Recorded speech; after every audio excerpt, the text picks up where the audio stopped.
Boa tarde, senhoras e senhores. Estamos aí com mais um Literação, seu programa de literatura e música.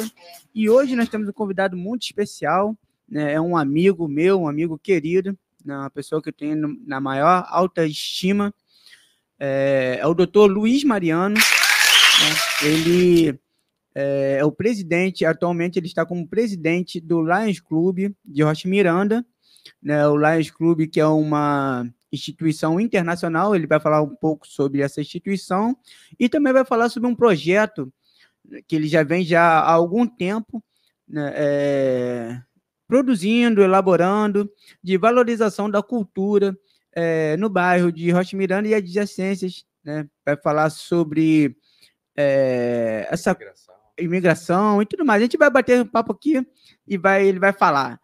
Boa tarde, Luiz Mariano. Boa tarde, meu amigo Chuchu, de muito tempo atrás, né? Sim. Então, é uma satisfação estar aqui, junto com você, trabalhando outra vez. Isso.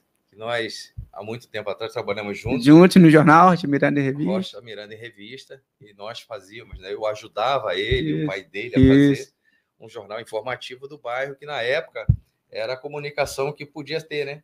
Não tinha essa coisa das redes sociais como hoje, né? Hoje está mais fácil, mas naquela época tinha que ir pessoalmente no lugar, tirar foto, entrevistar a pessoa ao vivo, né? E eu tive a satisfação de poder ajudar o Chuchu a fazer isso. O jornal, né? isso. E presenciar várias coisas loucas que fez lá, né? Sim. Muito bacana. Festival de música, né?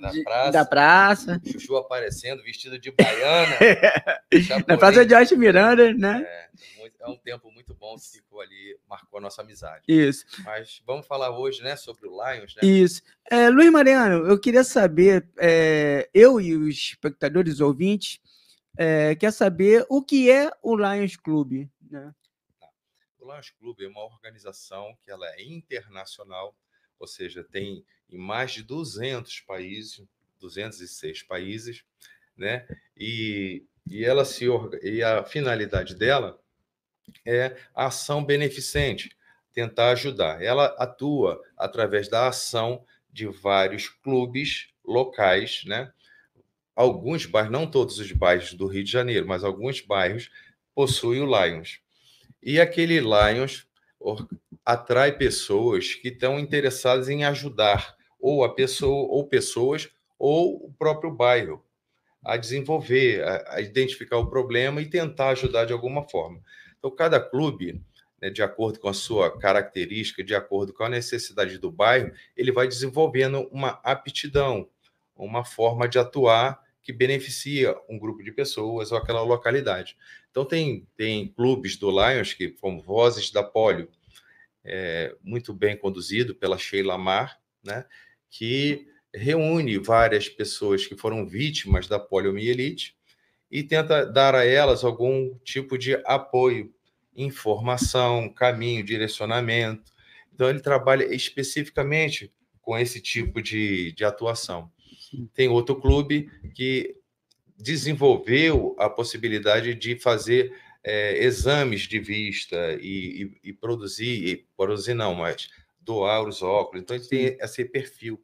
O Rocha Miranda, durante muito tempo, teve o perfil de ajudar as pessoas com empréstimo de cadeiras de rodas, camas hospitalares, muletas, porque, às vezes, a pessoa precisa desse tipo de material durante um tempo, até que se houve uma fratura de fêmur, por exemplo. Aí ela sai do hospital, em vez de ela comprar uma cadeira de rodas, ela pedia ao Lions, o Lions emprestava, e ela ficava aquele período com a cadeira de rodas. Até se recuperar, né? Até se recuperar. Ou até poder comprar uma outra, né, se a lesão for permanente. Então, tinha essa característica. E eu estou chegando agora, tentando até continuar com esse perfil que o Rocha Miranda já tinha, mas tentar também dar um outro direcionamento mais ligado à cultura. Porque, por acaso, o bairro possui uma porção de referências que nos liga à Itália. Então, lá no bairro, nós temos dois vínculos com a Itália, né? Primeiro que Rocha Miranda foi o primeiro núcleo de colonização italiana no Rio de Janeiro. Então, o que acontecia? Os imigrantes italianos vieram para substituir a mão de obra escrava que tinha acabado. Então, eles vieram principalmente para o Sul, Espírito Santo, São Paulo, mas aqueles de São Paulo que não se adaptaram à lavoura, né, receberam terras do governo federal em Rocha Miranda e começaram a morar, né, e ter seus comércios na Estrada do Areal, que se chamava uma avenida que tem lá. Mas de tanto as pessoas referenciarem, olha, vai lá naquela avenida que tem o comércio do italiano, onde mora o italiano tal, não sei o quê, aí virou a Avenida dos Italianos. A grande Avenida dos Italianos. Que corta a Rocha Miranda, vai até o Vai bairro até, vizinho, Coelho sim. Neto, né? Então, nós temos esse primeiro vínculo de Rocha Miranda com a Itália. Primeiro núcleo de colonização italiana no Rio de Janeiro, né? Então, vários imigrantes lá daquela localidade ajudaram a construir o bairro. Por exemplo, o Cine Guaraci, que é uma referência arquitetônica bem no centro de Rocha Miranda, foi construído por uma família de imigrantes. O Arcângelo Zátera, que era uma família de lá, que construiu o Cine Guaraci, que é uma referência lá no bairro, que é central, foi um cinema muito bonito. Sim. Da época, né? Foi um dos maiores cinemas da Zona Norte na época. É isso, né? Com certeza. Muito bonito mesmo. Até hoje tem a estrutura lá, feita de material mármore Carrara, uma coisa muito bem feita, né, para a época. Então, isso é um aspecto. Outro aspecto é que durante a Segunda Guerra Mundial, o Brasil foi mandado para a Itália para combater o fascismo de Mussolini e libertar o povo italiano, porque o povo italiano também estava sofrendo com a política de Mussolini. Então, o povo também não queria que Mussolini ficasse no poder, queria que estava escravizado por aquela política. Então, o brasileiro, quando chegou lá, com o nosso jeito, né, que é muito amigável, muito de conversar, de fazer amizade com certa facilidade, porque não tinha só os brasileiros, tinha os americanos, tinha outros povos também. Sim, que eram os aliados, né?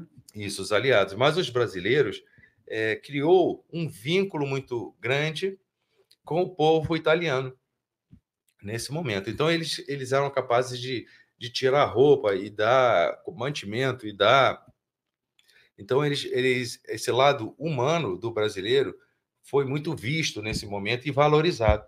Então, até hoje, as pessoas italianas, os mais velhos principalmente, que viram, que presenciaram aquilo, valorizam isso daí e nos consideram, os brasileiros, os libertadores.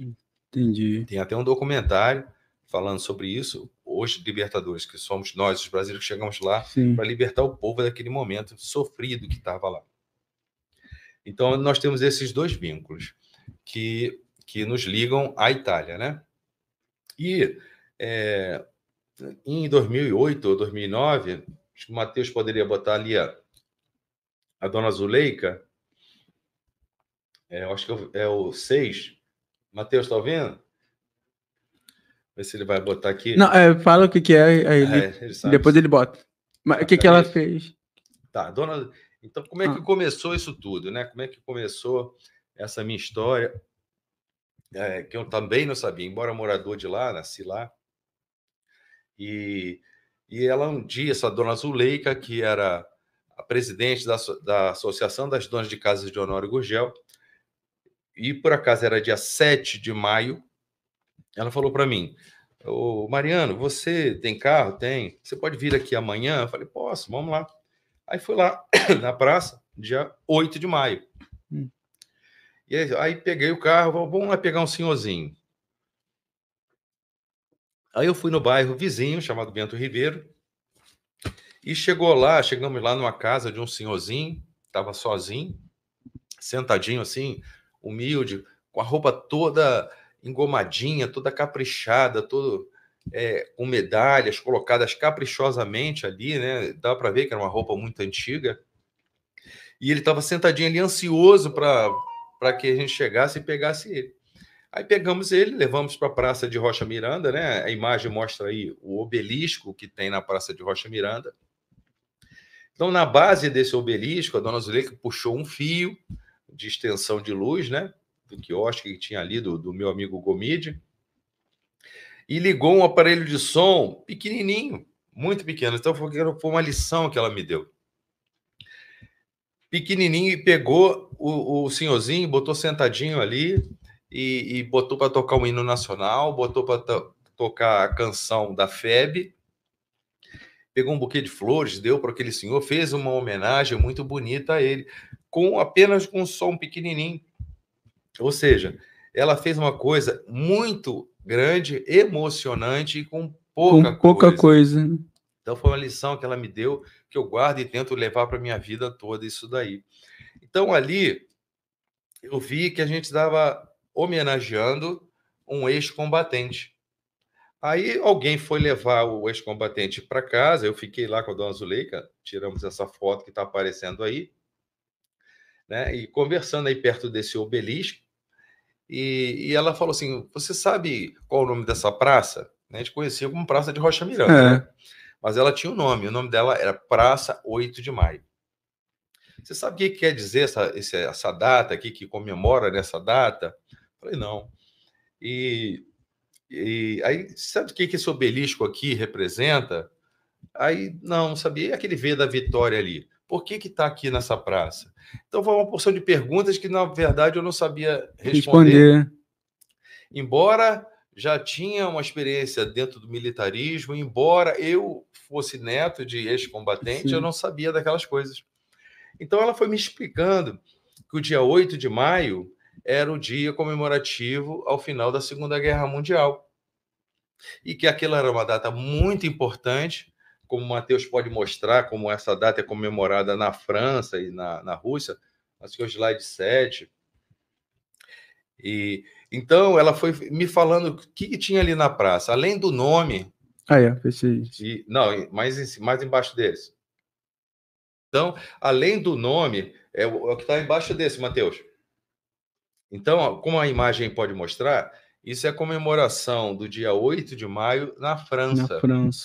Então, essa Champs-Élysées é uma avenida principal na França, e olha como eles comemoram foi um país que foi muito devastado pela guerra. Exatamente. Foi envolvido, né? Ele participou ativamente ali da guerra e foi ocupado, então foi um sofrimento muito grande. Então, essa data para eles é uma data muito grande, como na Rússia também, que é o slide seguinte. É o slide seguinte, né? Que eles tiram o dia inteiro para comemorar essa data. É uma data, lá eles comemoram no dia 9, no 9 de maio, mas é a mesma motivação do feriado, né? É o final da Segunda Guerra Mundial.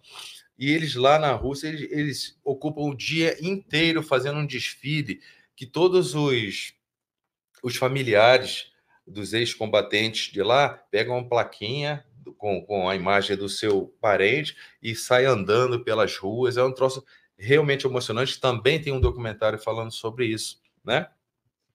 Então, ela foi falando sobre uma porção de coisas que tinha ali na praça, e aqui ele falou sobre o obelisco. O obelisco, sabe o que esse obelisco representa? Eu falei, não.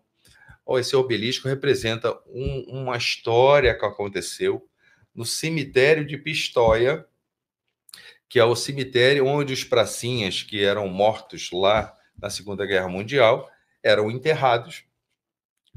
Posteriormente, depois eles vieram para aqui para o Monumento dos Pracinhas, né?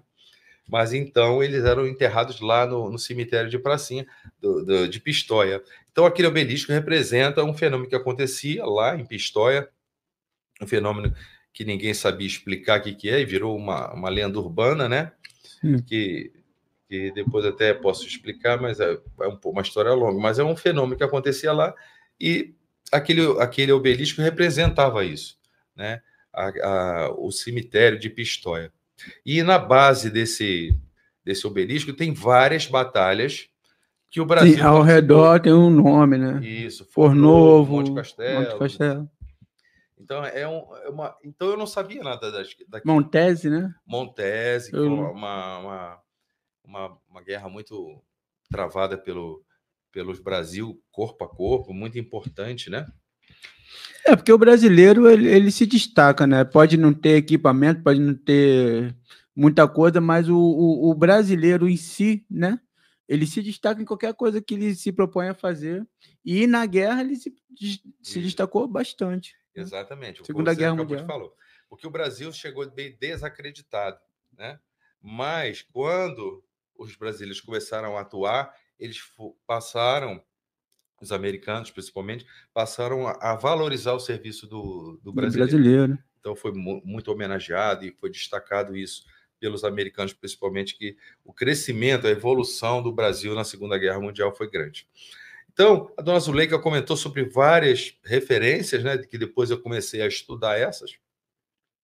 E além da Praça 8 de Maio, além do Obelisco de Pistoia, além do Monumento do V da Vitória, que nós não mostramos, né, pode ter a foto aí do Monumento do V da Vitória.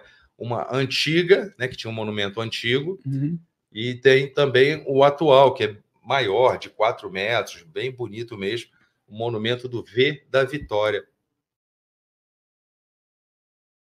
Sobre da Segunda Guerra Mundial na Europa, né? Então nesse contexto todo, nós temos a Escola Itália, que é lá em Rocha Miranda, temos a Avenida dos Italianos, tem a Escola Monte Castelo, que o Monte Castelo foi uma conquista dos brasileiros, a conquista do Monte Castelo foi bem importante naquele momento histórico. Tem a Escola Fornovo, que é lá também. Em Fornovo de Taro, uma cidade da Itália, aconteceu um fenômeno que eu acho importante destacar, né? Que foi a rendição de 15 mil soldados alemães às tropas brasileiras. É muita gente se rendendo. Se rendendo para uma tropa, né? Do Brasil. Brasileira. Então, é uma coisa que não acontece. Aí a imagem. Aí a imagem do V da Vitória, né? Do monumento do V da Vitória, que existia antigamente, né? Ela foi tirada, trocada por uma outra mais moderna, né, com design mais bonito, inclusive, maior, 4 metros de altura, marcando esse episódio que é o final da Segunda Guerra Mundial. Então, Fornovo teve essa rendição. Tem a Escola Pio XII, que era o Papa da época, Escola Oswaldo Aranha, que é também em Rocha Miranda. Então, Oswaldo Aranha é uma pessoa que era relações internacionais na época da Segunda Guerra Mundial e teve grande importância naquele momento. Teve importância tanto para o Brasil entrar na Segunda Guerra Mundial do lado dos aliados, ele teve essa importância, porque no fundo o Brasil tinha uma relação muito estreita com a Alemanha, e cogitou-se, né? Quase tivemos aí né, estaríamos do lado errado, né? Exatamente. Quase. Então, se a gente não está do lado errado, graças ao Oswaldo Aranha, que fez esse lobby de bom, vamos para cá que é melhor. Sim. Aí está mostrando como é hoje, né, o monumento do V da Vitória, lá na Praça 8 de Maio, né, bem mais bonito, bem mais imponente, como deveria ser. Então, o Oswaldo Aranha teve esse momento de importância para a gente ficar do lado dos aliados, e teve uma outra importância porque ele presidiu a segunda conferência da ONU, que foi quando criaram o Estado de Israel. Né? Então, a importância dele não foi só porque ele presidiu. Ele interrompeu a sessão quando ele viu que não ia dar muito bom, e ele fez o lobby. Vamos ajudar aqui a resolver essa situação. Então, ele teve essa importância. Em Israel, o Oswaldo Aranha é muito conhecido. Em Israel tem a Praça Oswaldo Aranha, o Shopping Oswaldo Aranha, a Rua Oswaldo Aranha. Então, todo israelense conhece esse nome desse brasileiro. Sim. E hoje, até hoje, as conferências da ONU são abertas pelo presidente brasileiro, seja ele qual for, por causa do Oswaldo Aranha. É uma tradição que se tem desde lá das primeiras conferências do Oswaldo Aranha. Do pós-guerra, né? Então, temos a Escola Carmela Dutra, que é ali perto. Temos o que era o Hospital Carmela Dutra, né? esse nome Carmela Dutra foi uma forma de homenagear o Eurico Gaspar Dutra, Isso, que era foi o presidente da época. Isso. Que na época da guerra ele era o ministro da guerra. Sim. Entendeu? Depois veio a ser o presidente da República. 46, né? Ele foi de 46 a 50. Isso mesmo. Tá? Então temos muitas referências. E temos também a Escola João Batista de Matos, que é uma história interessante, né? Carmela Dutra, onde eu trabalhei durante 14 anos. Saiu? Saí, agora estou em outro lugar. Sério? Eu sou funcionário do município, né? E durante meus 14 anos eu trabalhei lá como dentista. Eu fui atendido, Chuchu foi atendido aí no Carmela por mim, mãozinha né? de fara, pô! Então, dentista ali, 14 anos, né, nesse hospital que chamava. Agora chama CMS Carmela Dutra, né? E tem a Escola João Batista de Matos, onde eu também estudei. Meu primeiro ano do 2º grau foi lá, no Batistão, que Batistão, o famoso Batistão. Lembra? Sim. Eu não estudei lá, mas eu conheço vários amigos, né? Você é um deles, eu não sabia que tu estudou lá, mas tem vários amigos que estudaram lá. Então, o João Batista de Matos, é interessante falar sobre ele, que ele estava nesse contexto da Segunda Guerra Mundial, né? E não foi à Itália, mas foi responsável pelo treinamento das pessoas que foram para a Itália. E depois também ele escreveu vários livros falando sobre a FEB, falando sobre os monumentos, inclusive do Rio de Janeiro. Então foi uma pessoa bem bacana. E ele foi o primeiro marechal negro do Brasil. E foi uma informação que eu soube hoje. A gente conversando, né? Então, estudando sobre ele, eu fiquei assim bem apaixonado pela história dele, pelo que aquela história dele representa para mim. Para mim foi muito significativo esse estudo que eu fiz, muito inspirador, porque ele, embora negro, a questão negra dele não foi o grande diferencial. Ele foi desenvolvendo a partir da capacidade dele de estudar, de escrever, de se posicionar, de fazer um bom serviço, de apresentar um bom resultado, né? Mas a história dele fala principalmente de oportunidades, na minha visão. Então, o grande diferencial que eu vejo é que ele teve a oportunidade de chegar onde chegou, né? Graças à mãe dele que era babá numa casa de pessoas que tinham condição financeira melhor, e essa família conseguiu apoiar ele, conseguiu dar uma oportunidade. Sim. Então, a grande questão é dar a oportunidade. E ele soube aproveitar essa oportunidade. Aí vai o mérito dele, né? Sim. Houve a oferta da oportunidade e ele abraçou aquilo e foi desenvolvendo. Ele não ficou parado no militarismo, ele virou se empenhou, estudou, fez 1000 coisas bacanas, né? Então, é um caso que eu quero estudar mais a fundo, né? Porque acho que merece, né? Bom. E isso tudo, toda essa pesquisa, você vem desenvolvendo a fim de se criar alguma coisa em Rocha Miranda relacionada a tudo isso que você... Exatamente. Então, o que acontece? Com esse estudo, tem 2 aspectos, né? Essas referências da Segunda Guerra Mundial, elas podem não ser importantes para algumas pessoas, mas para outras tem grande importância, né?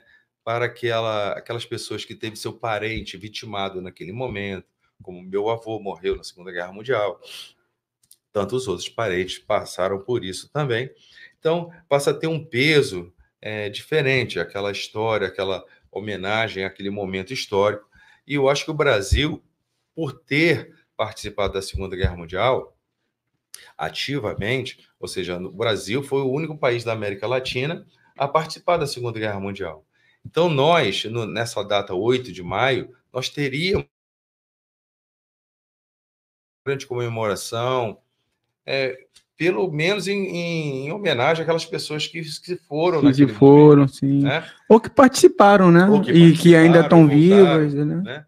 Agora, a questão que eu quero mais desenvolver lá em Rocha Miranda é a questão da imigração italiana. Que eu comecei a estudar sobre a imigração italiana, e cada vez que eu estudava, eu ficava mais apaixonado com a história desse povo, né, que chegou aqui em uma situação de muita miséria, sem condição nenhuma.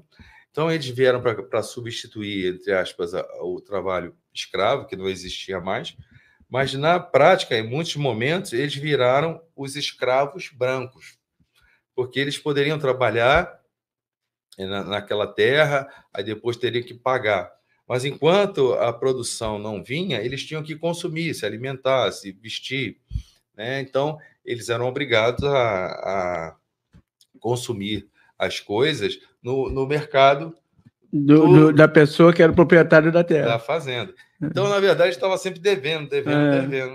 Então, foi uma história de luta. É uma prática que existe até hoje, né? Meião aí do Brasil, né? Que a gente não sabe, mas isso são coisas que existem até hoje. É verdade.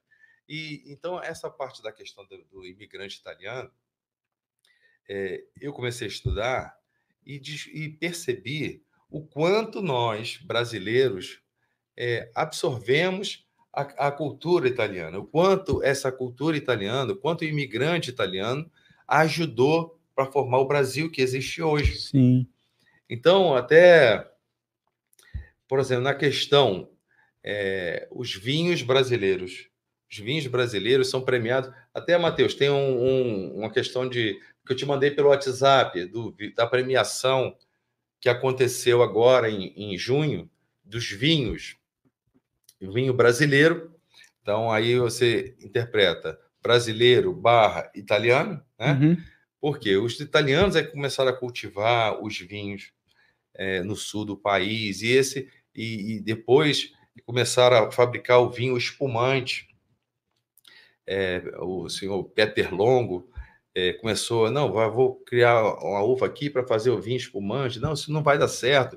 E acabou que deu. E o vinho espumante hoje, o brasileiro, ou o vinho em geral, é bem conceituado no mundo, né? Então, essa característica do vinho brasileiro, nós devemos à cultura do italiano, à imigração italiana, né?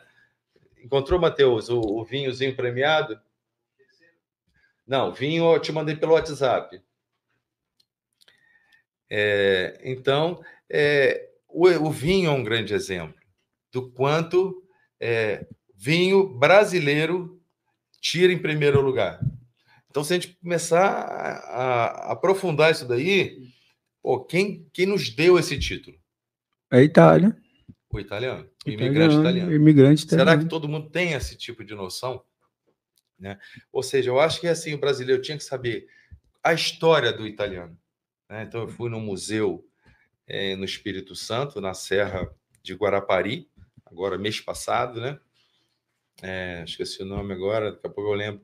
Mas lá no museu, conversando lá com uma neta de um imigrante italiano, ela contando como as condições que eles chegaram naquele terreno.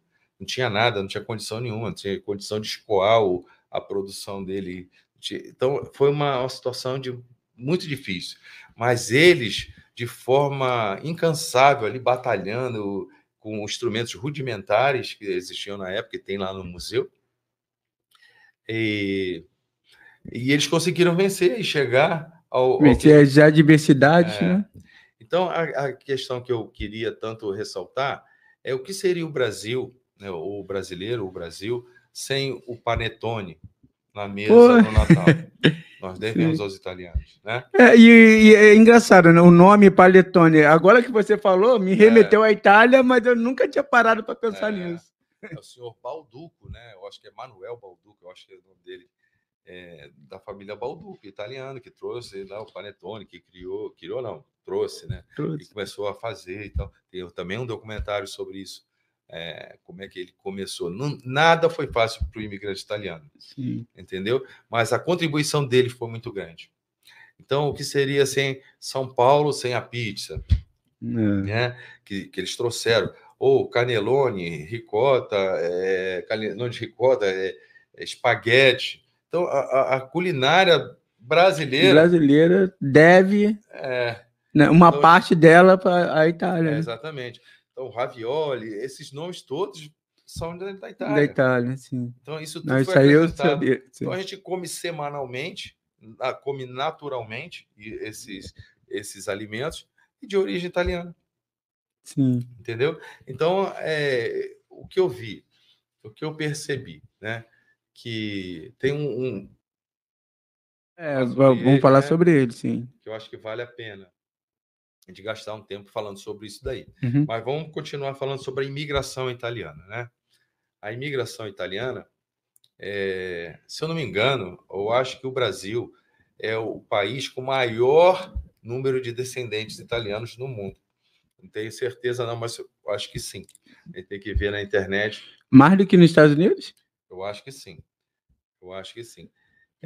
Ou seja, pode não ser o maior, mas é um país. Mas é um dos maiores. Com maior quantidade de imigrantes italianos no Rio de Janeiro, no Brasil. No Brasil. Né? Então, durante a pandemia, eu sou funcionário do município, né?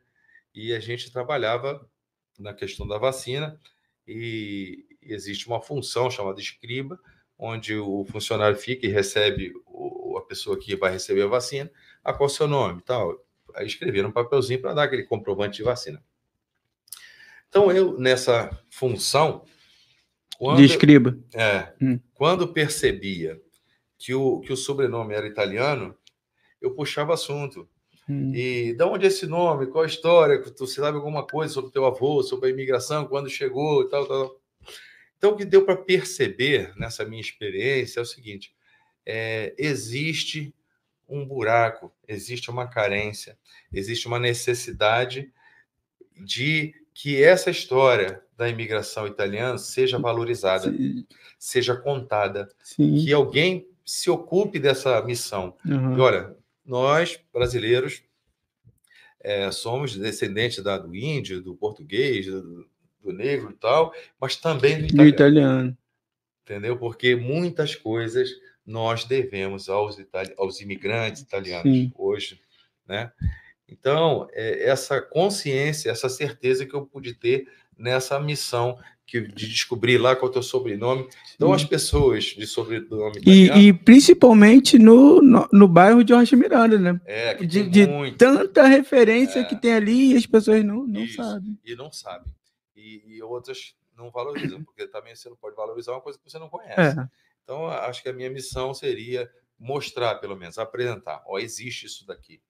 Existe uma história, existe um povo italiano que veio para cá nessas condições e foram superando as dificuldades e chegaram e nos cederam esse hábito, esse outro hábito, esse costume, nos possibilitaram participar de um concurso de vinhos, nos possibilitaram participar de campeonatos de Fórmula 1.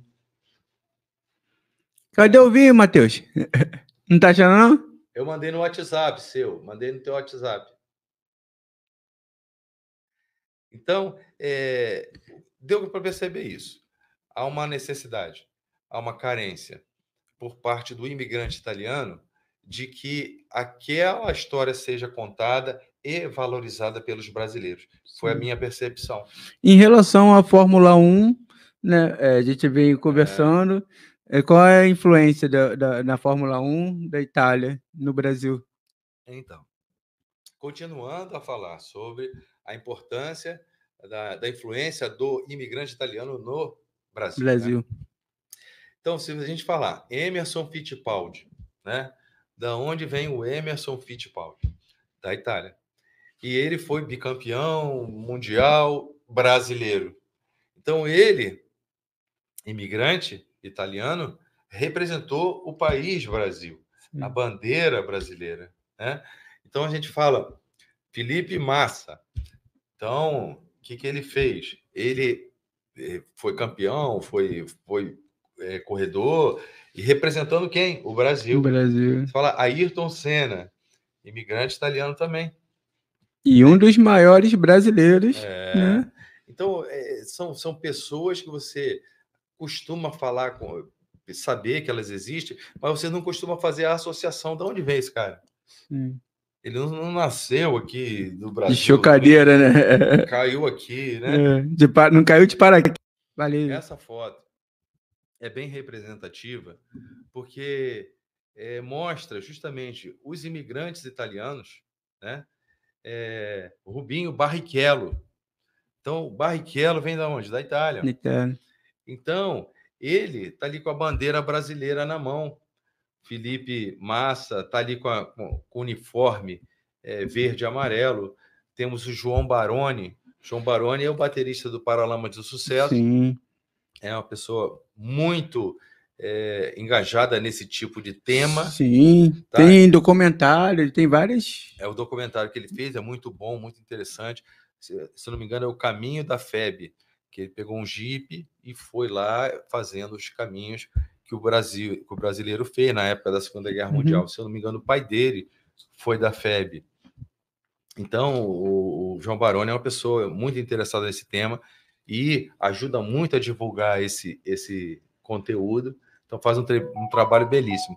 E é uma pessoa que contribui na arte dele, Sim. na música, como tantos outros, né? Aí, o Ayrton Senna, que quer representar mais o Brasil do que o Ayrton Senna, né? E tem brasileiros, como Bolsonaro, que tem pelo nome, imigrante italiano também, que tentou, pelo menos, fazer alguma coisa de bom. Agora, no slide anterior a esse, ali eu enumerei, fica mais fácil, porque lembrar, às vezes, é complicado. Então, na culinária, nós temos o panetone, da família Balduco e outras famílias também. Temos a pizza, macarronado, nhoque, canelone, ravioli, molhos. Então, tudo isso é nosso, é brasileiro. Você vai no rodízio, tu vai encontrar isso tudo aqui, mas veio de lá. Não tínhamos isso. Se o imigrante italiano não vem, a gente não teria... E o brasileiro, ele tem uma capacidade enorme de misturar coisas, né? Nós somos muito... Misturar e melhorar. E melhorar, igual o cachorro-quente. O cachorro-quente americano, era pão, uma salsicha. O cachorro-quente americano é pão, salsicha e ketchup. Aqui, porra, passa. Que mais? Pô, maionese, milho, ervilha, ovo. Um bagulho doido. Presunto, e o troço fica gostoso, fica melhor. Então, ó, eu enumero aqui. Na indústria, tem a família Matarazzo, em São Paulo, que contribuiu muito com o desenvolvimento de São Paulo, né? Na música, Vicente Celestino, Adoniran Barbosa, o Alok, né, que está na moda. Alok, sim. Alok. Que é contemporâneo, né? Então, o Alok é de origem italiana. Então, Jorge Versilo, Tony Bellotto, João Bosco, isso tudo é de origem italiana. E que ajudou a criar nossa identidade cultural, musical. Né? A própria Igreja Católica, né? A gente pode, né, dizer que a Itália ali, Roma, Itália, né? Tudo a ver, influencia muito a nossa cultura. Então, Cândido Portinari, nas artes plásticas, né? Conhecido mundialmente. Na política, por exemplo, dando um exemplo, né? O Eduardo Matarazzo Suplicy é um exemplo ou seja, como é que a gente está permeado pela cultura italiana e não percebe. E não percebe, sim. Então, acho que a minha missão, a missão que eu me dou, é justamente mostrar, gente, ó, existe, está do teu lado, presta atenção, valoriza. E a valorização e também a referência, né? Porque quando você tem... Quem não conhece o seu passado não tem perspectiva de futuro, né? Então, quer dizer, quando você tem uma referência, né, então você segue um caminho, né? Que te é dado, que quando você tem essa noção, principalmente jovens, crianças, né? Então você tem aquele caminho, você segue, você tem um norte, né? Então esse trabalho que você faz, eu vejo como isso, né? Um norte. É verdade.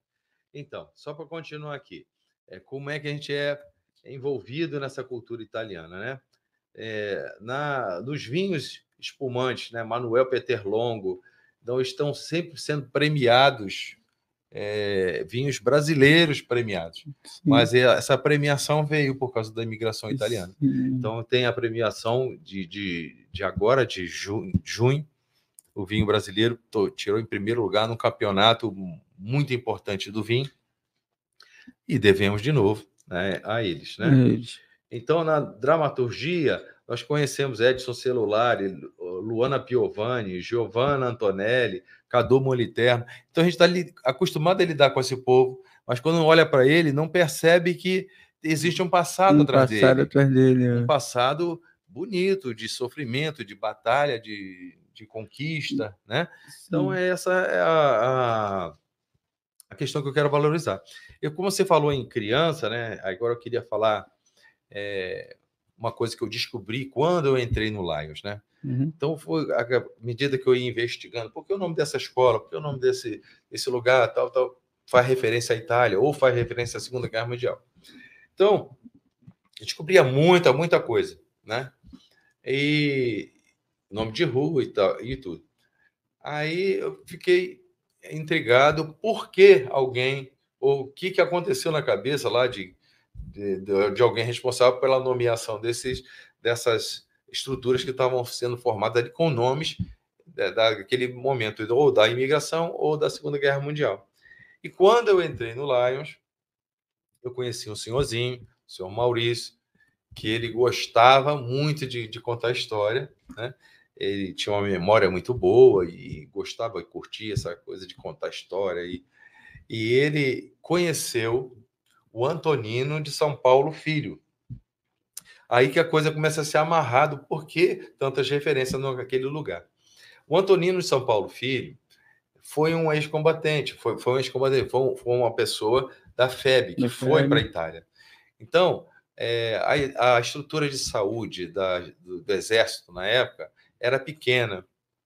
Então, para eles fazerem, aumentarem os funcionários, né, as pessoas militares que poderiam prestar serviços de saúde, eles abriram a quem sabia aplicar injeção ou sabia fazer curativo. E o Antoninho São Paulo Filho trabalhava numa farmácia, até em frente ao Cine Guaraci. Então, ele se alistou, né, na FEB, na área de saúde. E lá, na área de saúde, ele foi para a Itália e ficou lá. Na Itália, tem foto do São Paulo Filho na Itália. Se você puder botar aí. Então, o São Paulo Filho, como ele era conhecido lá em Rocha Miranda, principalmente ele foi um grande patriota, né? Então, o que aconteceu com ele? Ele foi na Itália e voltou para Rocha Miranda. Quando ele voltou, ele passou a ter grande influência política, social, e passou também a trabalhar na Secretaria de Educação. Então, ele conhecia os políticos da época, ele conhecia o Dutra, aqui o São Paulo Filho lá na Itália. Esse bem no meio aí, o São Paulo Filho lá na Itália. Na trincheira, né? Parece que Então, a influência dele trouxe até o Getúlio, o Juscelino Kubitschek. Tem também Juscelino Kubitschek aí. Mateuzinho. Então, a influência dele política era tão grande que ele conhecia o presidente da República, conversava com o presidente da República, conheceu Getúlio Vargas não, conheceu Juscelino Kubitschek. Juscelino Kubitschek teve em Rocha Miranda, na casa dele, no aniversário da filha dele. Tem até a foto aí que o Mateuzinho vai mostrar. Deu para achar? Aí esse de bigode mais embaixo, mais à frente, né? É o Antonino de São Paulo Filho, e o Juscelino. Isso aí é na casa deles ali, na Rua das Opalas, em Rocha Miranda. Pô, então, eu não sabia que o Juscelino tinha estado em Rocha Miranda, olha. É verdade. Então, graças à influência dele. Então, essa influência foi suficiente para... Até tem os dizeres da placa também de 8 de maio. Vê se tem a foto aí.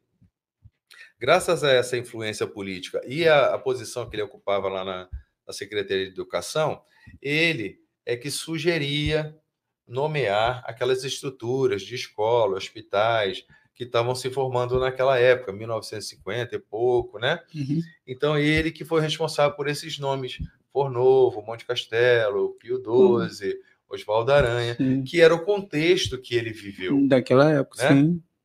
E que perdura até hoje, né? As crianças, você estuda ali naqueles colégios ali, todos com esses nomes. Né? E muitas vezes não sabe, né? E não sabe. A Praça 8 de Maio. Mariana, eu só vou te pedir uma coisa. A gente já tá... Mateuzinho, quanto tempo? Hã? Não, dá para botar até 3h30? 13h20? Então tá, então vamos mostrar os vídeos, né? Vamos mostrar os vídeos. Ó, esse programa aqui tem que ter duas partes, hein? Porque tem muito conteúdo. E, cara, eu nem senti nem passar, cara. Também não senti.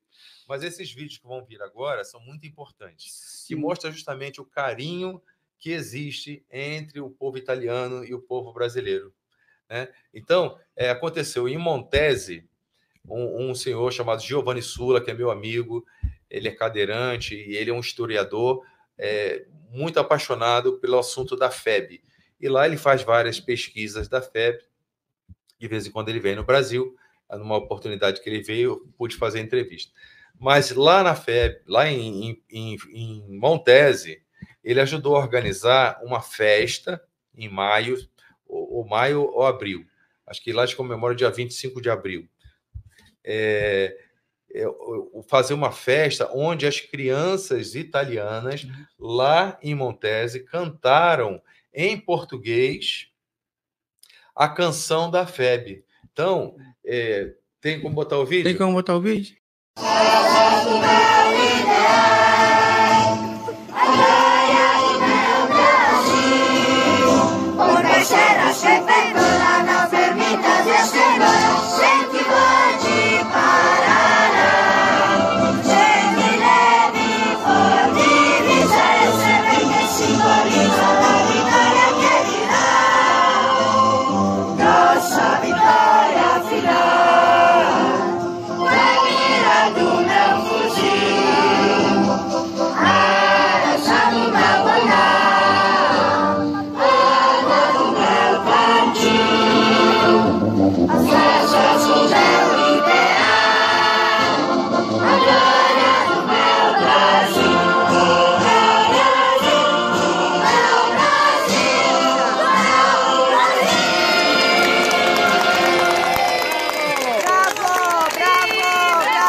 Aí fala um pouco desse vídeo. Bom, aí esse vídeo são as crianças da Itália homenageando o Brasil. E aqui eu organizei uma retribuição a essa homenagem através das crianças da Escola Itália que tinham aula de italiano. Então, a gente fez um vídeo mostrando as crianças da Escola Itália cantando em italiano o hino da Itália. Então, para retribuição a esse vídeo. Pelo princípio da cortesia, a execução do hino nacional italiano.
Aplaude aí, Matheus. Vamos aplaudir essas crianças aí maravilhosas. Crianças do Colégio Itália, né? Colégio Itália, em Rocha Miranda, na Avenida dos Italianos.